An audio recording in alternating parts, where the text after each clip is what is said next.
Sophie's Christmas with Teddy and Mouse. Written and illustrated by Erika, edited by Rod Daniel. Sophie's Tale. On the morning of her birthday, Sophie woke early out of a deep sleep. It was still dark outside.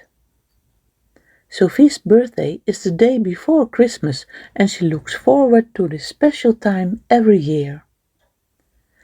She heard a soft tap on her window. Tap, tap, tap, tap. She listened quietly to the sound well tucked under her warm blankets. It had been snowing for days.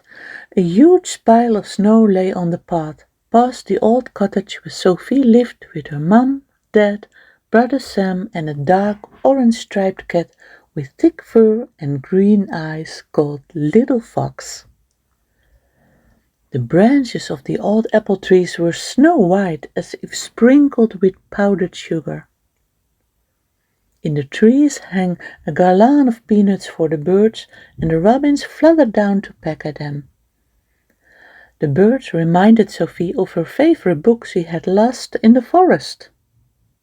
It contained lovely drawings of little red robins and the white branches of ancient apple trees decorated with twinkling colored lights. Robins are Sophie's favorite birds because of the beautiful red color on their breasts. Thousands of Christmas lights sparkled in a small pine tree her parents planted when Sophie was born. As she thought about her birthday, Sophie felt a familiar tickle in her stomach and, a little nervous, she jumped out of bed. Tap, tap, tap, tap. She heard the sound again and quickly climbed back into her warm bed. What a strange noise, she said, her eyes wide. It sounds different to what I'm used to hearing in the old cottage. From the bathroom she heard her dad walk back and forth, muttering to himself. Then he smothered his face with foam and shaved carefully. From the kitchen she heard her mother humming a well-known tune, the sweetest of all Christmas songs. The coffee pot shimmered and she smelled the fresh baked bread from the kitchen. Perhaps it's Christmas bread, she thought hopefully, with sweet fruit and nuts in it. Her little brother, Sam, was awake too. He ran to the living room in his stocking feet to marvel at the presents under the Christmas tree. Presents hidden inside glittering paper with big colored boughs wrapped around them. On the branches of the tree hung red and green apples, and the little Christmas lights radiated a warm, gentle glow over everyone. Sam looked for his favorite Christmas decoration. Look, over there! A glass ball full of snow with a tiny snowman inside.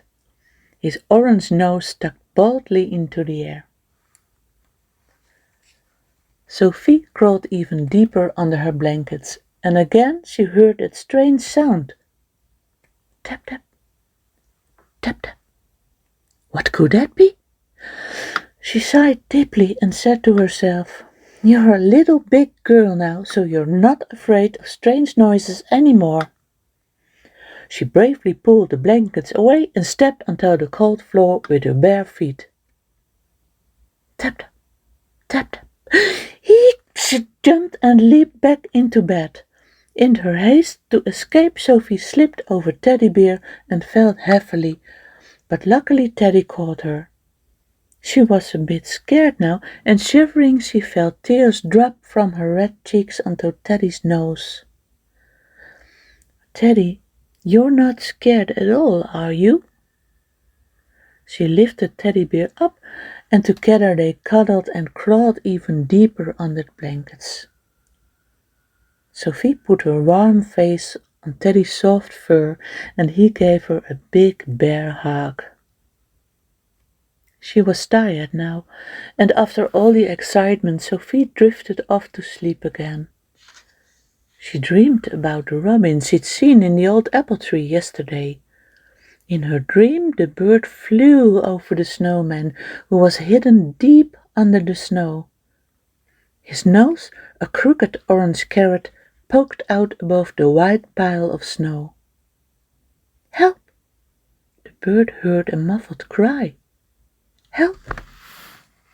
The robin dived through the branches of the holly tree, full of rosin red berries. "Did I hear someone cry out?" he twittered. Carefully the bird hopped towards the sound and heard it again, loud and clear this time. "Help!" The robin was trembling now and hardly dared to move.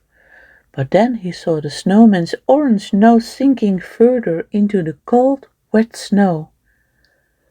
This time he didn't hesitate and flapped into the forest, whistling urgently to his friends.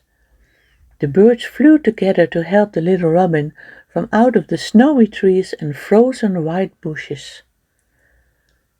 Each bird took a piece of the stinking snowman's scarf and pulled him firmly out of the snowdrift. Sophie woke with a jump. She felt her heart beating fast and put her arms around Teddy. She whispered in his woolly ears, "It was just a silly dream." Tap, tap, tap, tap. "Aha! I'm not going to be frightened of strange noises any more," she said, and thought of the brave birds from her dream, how they weren't afraid and had saved the snowman who was sinking into the snow. She slipped out of her warm bed, eagerly looking forward to her birthday. She quickly put her favorite red dress, knitted from soft wool with embroidered flowers. She tried to comb her pink hair, but it jumped back up as soon as she moved. Sophie ran out her room and dashed into the living room. Next to the Christmas tree was her chair, decorated with colorful balloons. A beautiful garland adorned the ceiling above the dining table, where her mother, with a big smile, sang, "Happy birthday, my little big Sophie," and gave her a loving kiss. Sam slipped into the room, kissed Sophie's cheek, and handed his present to her. "It's homemade," he said.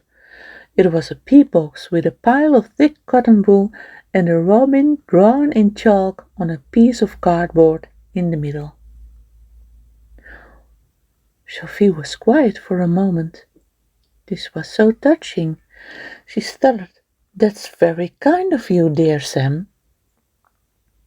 Sophie glowed with happiness. On the table stood a freshly baked Christmas bread with fruit, nuts and candles in it.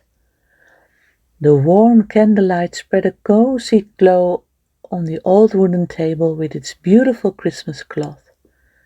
Now she really felt it was her birthday. Her father burst in through the front door, kicking the snow off his big boots, and he called loudly, "Sophie, my little big girl, put on your thickest coat and come outside. There is a present waiting for you, and it's so big it won't fit through the door." Sophie ran to her dad and grabbed her coat from the rack, and as she put her arm into her sleeve she caught sight of a present. An oddly shaped package of shiny red paper with a big ribbon on it. She heard the ribbon gently blowing in the wind, tapping her window. Tap, tap, tap, tap.